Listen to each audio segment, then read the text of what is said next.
Tuhan bersamamu.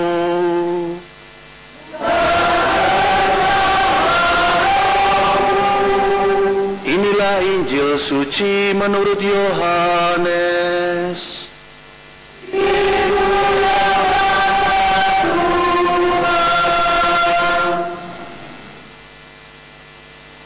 Pada suatu hari, Yesus bersabda, "Domba-dombaku mendengarkan suaraku. Aku mengenal mereka dan mereka mengikuti aku.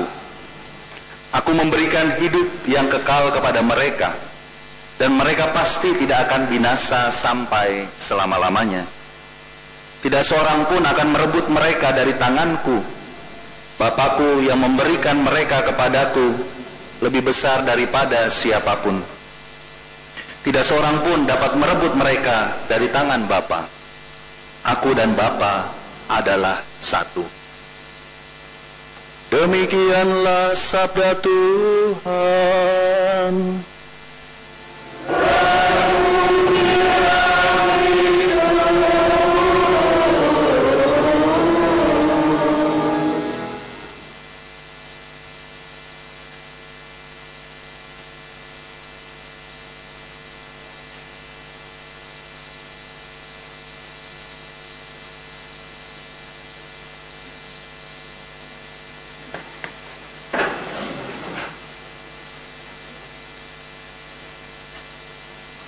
Suster, opa oma, ibu bapak, saudari saudaraku kaum muda dan anak-anak terkasih, definisi atau istilah gembala rasa-rasanya di Indonesia kurang begitu terasa. Maka gembala itu lebih cocok konteksnya dalam konteks Israel, di mana seorang gembala itu selalu ada di depan, lalu dombanya ikut di belakang. Gembalaannya ikut di belakang, domba-domba atau sapi, kambing. Maka selalu diikuti, kemana gembala itu pergi, dombanya selalu ikut. Seperti halnya tadi dikisahkan dalam bacaan Injil, domba-dombaku mendengarkan suaraku, aku mengenal mereka dan mereka mengikut aku. Maka disitulah seorang gembala. Kalau di Indonesia itu agaknya gembala itu ya angon bebek, kalau di kampung ibu bapak ya, itu pasti berada di belakang ya, hus gitu kan. Baru bebeknya pergi ya. Atau kadang ditinggal tidur, ya sudah, terserah dah mau apa ya, yang peliharaannya, gembalaannya ya. Itu seringkali di Indonesia seperti itu. Maka ibu bapak, saudara-saudaraku terkasih, yang namanya gembala itu selalu ada di depan dan siap mati. Dan disitulah Yesus mengatakan, aku memberikan hidup yang kekal kepada mereka dan mereka pasti tidak akan binasa sampai selama-lamanya.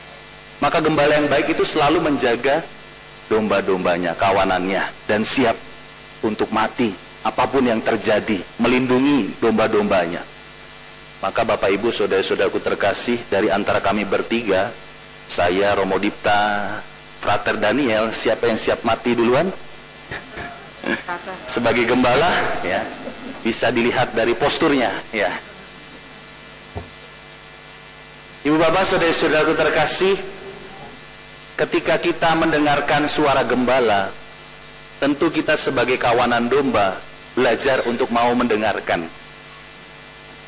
Yang namanya mendengarkan itu lebih susah daripada kita itu sungguh-sungguh melakukan ya. Seringkali kita tidak mau dengar, keras kepala dan seterusnya. Maka kita perlu merenungkan firman Tuhan hari ini. Domba-dombaku mendengarkan suaraku. Sudahkah di dalam pengalaman hidup kita sehari-hari, kita ini sebagai domba-domba yang mendengarkan suara Tuhan? Atau kita lebih senang mendengarkan suara kita sendiri, kehendak kita sendiri? Maka ini menjadi pertanyaan penting dalam hidup kita. Maka kami para imam, para romo, para suster, frater, itu tentu tidak dalam pengalaman mendengarkan yang hebat-hebat ya. Dulu saya berpikir bahwa dipanggil untuk menjadi imam itu suara Tuhan terdengar dari mana begitu ya, ibu bapak, saudara-saudaraku terkasih. Ternyata mendengarkan itu dari pengalaman yang biasa, yang sederhana. Saya itu sejak kecil adanya di gereja, bantu koster ya. Jadi membersihkan tisu-tisu, ngepel gereja di paroki Santa Monica BSD itu ya, mencuci jubah romo ya, Maka ketika jubah Romo cuci kok harumnya wangi sekali. Maka pengalaman panggilan itu muncul dari pengalaman sederhana demikian. Dan tentu pengalaman mendengarkan tidak selamanya mulus berjalan baik-baik saja. Bukan berarti ketika saya mau masuk seminari saya tidak pernah jatuh cinta. Bapak, saudara-saudaraku terkasih. Ada juga pengalaman di mana ketika saya mau mengatakan kepada pacar saya, mantan maksud saya ya, saya mau masuk seminar. Persis nih bulan ini, bulan Mei begini ya. Masuk seminar kan Juni ya. Saya harus mengatakan yang sejujurnya. Maka saya tidak kehilangan cara, ibu bapak saudara-saudaraku terkasih. Saya ajak dia, karena bulan Maria, saya ajak ke Gua Maria ya. Lalu saya mengatakan dengan berat hati, Han, bukan Hani ya, saya mau masuk seminari. Wah, dia langsung menangis keras itu ya ibu bapak saudara-saudaraku terkasih.